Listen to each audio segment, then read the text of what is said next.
animals. In today's lecture, we are going to understand how do we conserve biodiversity, right? In previous video, we people have discussed what is the reason why we should conserve biodiversity, right? And this we have briefly divided into three categories, that is your narrowly utilitarian, broadly utilitarian and ethical one. These are the main reasons why we need to conserve our species richness. Okay, now the question comes in your mind that how do we conserve biodiversity? The answer for the same is we can conserve this by two methods. Number one says in situ conservation and second says ex situ conservation. Here we are going to start with in situ conservation. What we are going to start? In situ conservation. Now if we are talking about in situ conservation, ठीक है, तो यहाँ पे जो plants and animals है उसको protection दिया जाता है in their natural habitat. Most important thing here, plants and animals are protected in their natural habitat. Most important thing है ये. Whereas if you are talking about ex situ conservation, then these plants and animal species are conserved, of course, but outside their natural habitat. So this is the most important difference between in situ conservation and ex situ conservation. ठीक है, in situ conservation में protection दिया जाता है plants and animals को in their natural habitat. For the same purpose, we people have identified biodiversity hotspot. What we have identified? Biodiversity hotspots. Okay, जैसे कि मैंने आपको आगे बोला था, what are these hotspots? Hotspots are the region where species richness is much high. Species richness बहुत ही ज्यादा होती है, ठीक है? So we people have identified biodiversity hotspots. Biodiversity hotspots are the areas, okay, where species richness is very much high, and these hotspots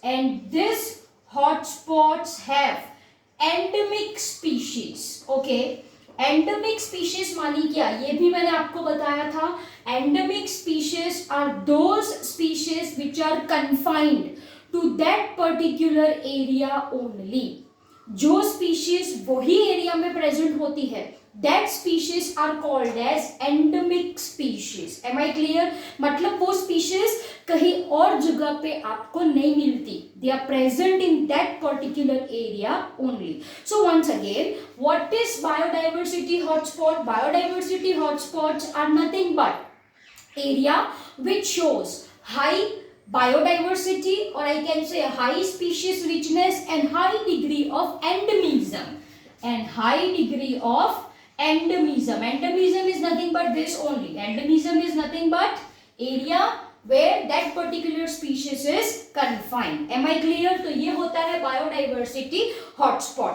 At initial level, we people have identified total 25 biodiversity hotspots, right? Then we have added 9 more.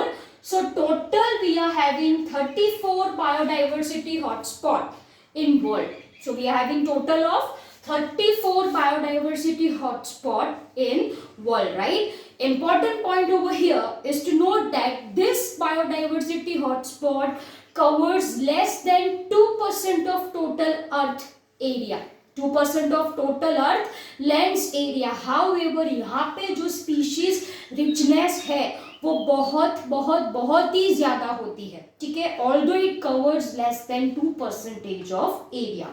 Now, if you are talking about our India, then India have, once again, if we are talking about our India, then India is having 3 biodiversity hotspots. It is having how many biodiversity hotspots? 3 biodiversity hotspots, namely Western Ghat and Sri Lanka. Okay, Western Ghat and Sri Lanka biodiversity hotspot. Second one is your Himalaya. Okay, second one is your Himalaya, and third one is our Western Ghat. Third one is our Western Ghat. Apart from this, your Sundaland, which includes your Nicobar Island, is also one of your biodiversity hotspot. Okay, so once again, if you're talking about India, then India have 3 biodiversity hotspots. आपको नाम याद रखने हैं, Western Ghat and Sri Lanka. We are having Himalayas and we are having Western Ghats. Am I clear? Any doubts in this? Yes. Indo-Burma it is. Indo-Burma. Western Ghats I have already mentioned. ये क्या है आपका? Indo-Burma. Okay. So these are your 3 biodiversity hotspots. Now apart from these biodiversity hotspots, we are protecting our plants and animals in biosphere reserve. In biosphere reserve. Second, we are having national parks. Okay. National parks we are having. And third, we are having your wildlife sanctuaries. You people, I have guessed, visited there. Wildlife sanctuaries. Okay. So these are the 3 areas where we are protecting plants and animal species in their natural habitat. Now, if we are talking about biosphere reserve, we are having 14 biosphere reserve.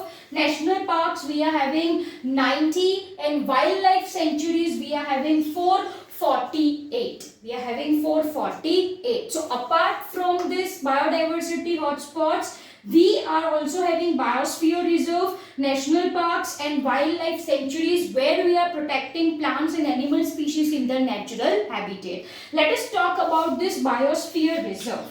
This biosphere reserve mainly have 3 areas. This biosphere reserve mainly have 3 areas, right? 3 zones I can say. सबसे अंदर का zone होता है, this zone is called as core zone. इसको क्या कहा जाता है? Core zone, where no human activity is allowed. जहां पे कोई ह्यूमन एक्टिविटी अलाउ नहीं होती. यहाँ पे सिर्फ और सिर्फ प्रोटेक्शन होता है ऑफ प्लांट्स एंड एनिमल्स का. Surrounding this we are having buffer zone. कौन सा जोन है यहाँ पे? Buffer zone. In this buffer zone, we are permitting activities related to research and education. Apart from this, यहाँ पे grazing भी होता है and tourism भी allow होता है. So this is your buffer zone. And the last zone, outermost area, सबसे जो बाहर होता है, this is called as your transition zone. This is called as your transition zone where human activities are permitted, like human settlement is allowed over here, cropping, cultivation and many more activities are allowed over here. Okay, so this is general design of biosphere reserve. सबसे अंदर core zone जहाँ पे सिर्फ और सिर्फ protection होता है, उसके बाहर का एरिया बफर जोन जहाँ पे activities like research related activity, educational related activity, tourism, okay, this all are allowed in buffer zone. And last is your transition zone where human settlement is permitted or is allowed.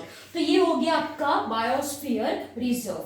I guess you all people are aware with national parks and wildlife sanctuaries. Okay. Apart from this, if we are talking about India, if we are talking about our country, then our country have history of religious, right, and cultural traditions which emphasize us for protection of nature.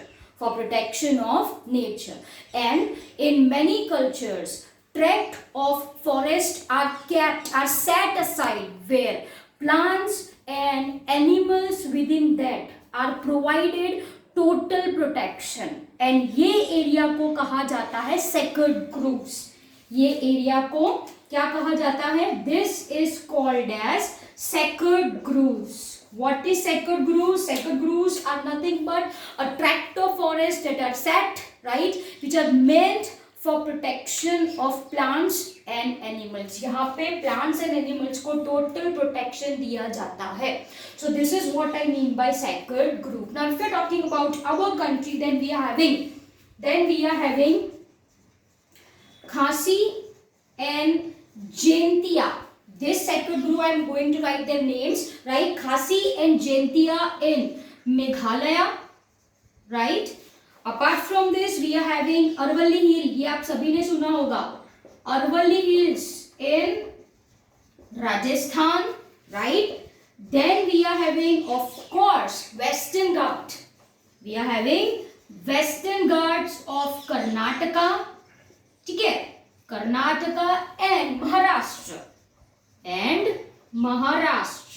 Okay. Apart from this, we are having your Chanda, right? We are having your Bastar region, and we are having your Sarguja. Okay, these are the areas of your Madhya Pradesh. These are the areas of your Madhya Pradesh. तो ये सारी चीजें you people have to memorize. Number one is your Khasi and Jaintia in Meghalaya, Aravalli Hills in Rajasthan. We are having Western Ghats of Karnataka and Maharashtra, and last we are having your Chanda, Bastar and Sarguja areas of Madhya Pradesh. Am I clear? तो ये होता है आपका in situ conservation. What you people have to memorize over here. Point number 1 says biodiversity hotspot, जहाँ पे endemic species present होती है, species richness ज़्यादा होती है. टोटल आपको याद रखना है 34 we are having, right? India में 3, western Ghat and Sri Lanka, Himalaya and Indo Burma. Okay, then biosphere reserve 14, national parks 90, wildlife sanctuaries 448. Apart from this, you people have to memorize sacred groves. What are sacred groves? Sacred groves are nothing but particular area of forest जहाँ पे plants and animals को total protection दिया जाता है.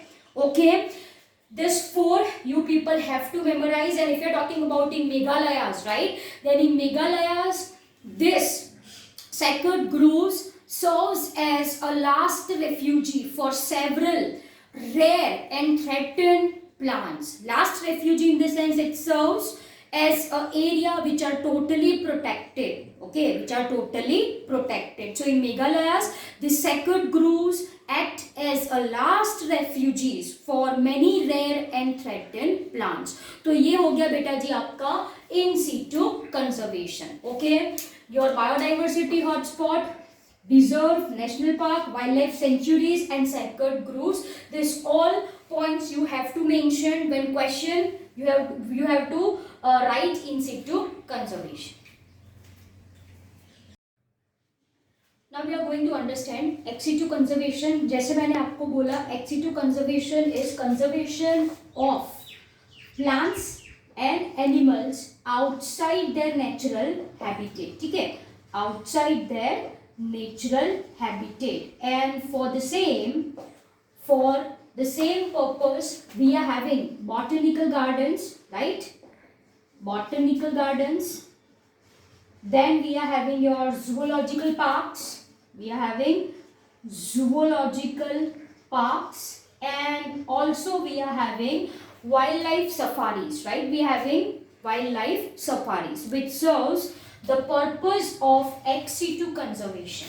Now what is botanical garden and what is zoological park? We people have already discussed in class 11, right? So by this ex situ conservation, there are many species which are extinct in wild but continue, right? But they are present in zoological park. They are present in zoological park, right? So botanical gardens, zoological park, your wildlife safaris serves the purpose of ex situ conservation. Nowadays, this ex situ conservation, right? By this method, we are preserving gametes of threatened species. We are preserving gametes of threatened species, right, by a technique called as cryopreservation. By a technique called as cryopreservation. Once again, cryopreservation क्या होता है? Where we are preserving So for example over here gametes in liquid nitrogen at -196 degree Celsius. Okay, यहाँ पे preservation होता है in liquid nitrogen at -190 degree Celsius. So this is your cryopreservation. So we are preserving gametes of threatened species. Apart from this, we are allowing egg to fertilize. We are allowing egg to fertilize in vitro. In vitro in the sense outside body. Am I clear? So once again, we allow egg to fertilize outside, that is in vitro. Yes, and we are producing plants. We are producing plants by using a technique called as tissue culture. Okay, now apart from this, we are also preserving seeds of some threatened species in seed bank. तो ये क्या हो गया बच्चों आपका in situ conservation and ex situ conservation. Ex situ conservation बहुत ही simple है, सिर्फ आपको 3 नाम याद रखने हैं, that is botanical garden, zoological park and your safari. Okay, apart from this, what you people have to memorize: gametes, cryopreservation and seeds you can store for a very long period in viable condition in seed bank. Okay, now the last topic of your chapter says that if you're talking about biodiversity conservation, if you're talking about biological conservation, right, then this is duty of all nation to perform the same. For this, the historic convention,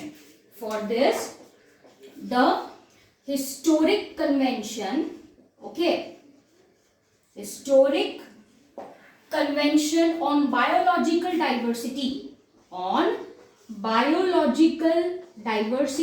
that is your Earth Summit, that is the Earth Summit. ठीक है, was held in 1992 in Rio de Janeiro. Am I clear? So this Earth Summit was held in 1992 where Rio de Janeiro में, which called all nation for conservation of biodiversity, right? इसमें सभी ने क्या propose करा? To conserve species richness, to conserve our biodiversity and sustainable utilization of its benefits. Okay, in follow up for the same, in 2002, the World Summit on Sustainable Development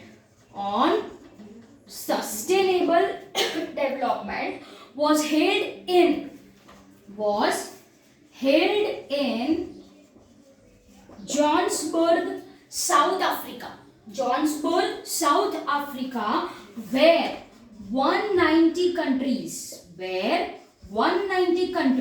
ठीक है, they pledge to achieve this program by 2010. And right now the mass extinction जो हो रहा था पहले is very less. So I can say present day mass extinction is very less due to all this process, right? So हम सभी को, it's our moral duty to conserve our species richness. So this is your chapter. I hope you people understood this. Again, this last paragraph is important one क्योंकि यहाँ से आपके MCQs बनते हैं. So this you have to memorize very clear, right? And this is your chapter number 15. I hope it is clear to all people. Thank you.